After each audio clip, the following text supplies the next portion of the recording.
Drugs বিরোধী অভিযান অব্যাহত রয়েছে কাছাড় পুলিশের। ড্রাগস বিরোধী অভিযানে আবারও বড় সাফল্য পেল কাছাড় পুলিশ। এই মুহূর্তের এক বড় খবর ডেইলি বরাকের পর্দায়।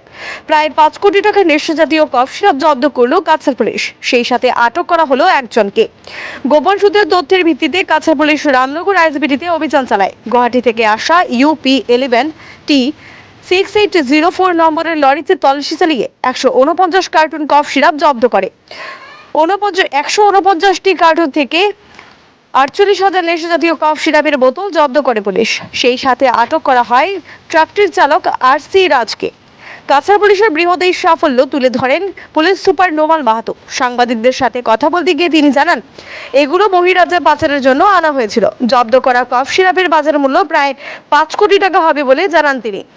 দেখে নেওয়া যাক পুলিশ সুপারের বক্তব্য। ইনপুট পাইছিলোঁ, এটা খবৰ পাইছিলোঁ আৰু খবৰৰ ওপৰত আমি ভিত্তি কৰি আমাৰ এটা বিশেষ অভিযান চলিছিলে এই ISBT অঞ্চলত। আৰু ইয়াতে আমি এখন UP নম্বৰৰ ট্ৰাক আমি জব্দ কৰিছিলোঁ।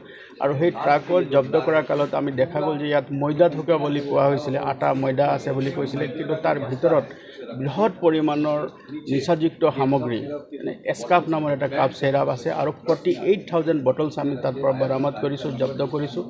আৰু তাৰ লগতে এজন ব্যক্তিক আমি এৰেষ্ট কৰিছোঁ আৰু এখন ট্ৰাক আমি জব্দ কৰিছোঁ। আৰু বৰ্তমানলৈকে আমাৰ যি এই অভিযান আছে অব্যাহত আছে। আৰু ইয়াৰ লগত সম্পৰ্কিত থকা যিকেইজন ব্যক্তি আৰু যি ব্যক্তি আছে তেওঁলোকক আমি শীঘ্ৰে কৰায়ত্ব কৰি আইনগত ব্যৱস্থা ল'বৰ কাৰণে আমি প্ৰস্তুত হৈ আছোঁ।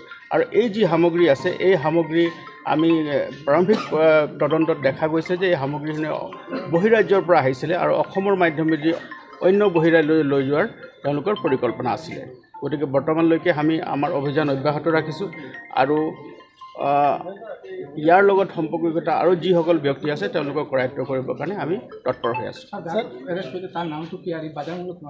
নাই চাওক, এজন ব্যক্তিক আমি এতিয়ালৈকে এৰেষ্ট কৰিছোঁ আৰু তেওঁৰ নামটো আমি অনুসন্ধানৰ খাতিৰত বৰ্তমান আপোনালোকে জনাব পৰা নাই।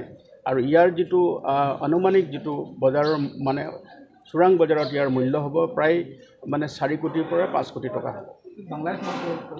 নাই, এইটো আমি জানিছোঁ যে এইফালে আহিছে, কিন্তু ইয়াত তাৰ যি আৰু যি তদন্ত আছে ইয়াৰ জৰুৰী আছে সেই তদন্ত আমি কৰি আছোঁ আৰু সময়ত আমি আপোনালোকক জনাম। নাই, এইটো বহিৰাজ্যৰ পৰা লৈ আছিলে, অসমৰ বাহিৰৰ পৰা লৈ আহি অসমৰ মাধ্যমে বেলেগ ৰাজ্যলৈ লৈ যোৱাৰ পৰিকল্পনা আছিলে। নাই, এইটো আজি পুৱাৰ পৰা আমাৰ এই অনুসন্ধান চলি আছিলে। আমি সেই সময়ছোৱাতে আমি গাড়ীখন ইণ্টাৰচেপ্ট কৰিছোঁ আৰু তাৰ লগতে আমি এই বৃহৎ পৰিমাণৰ নিচাযুক্ত সামগ্ৰী আমি জব্দ কৰিবলৈ সক্ষম।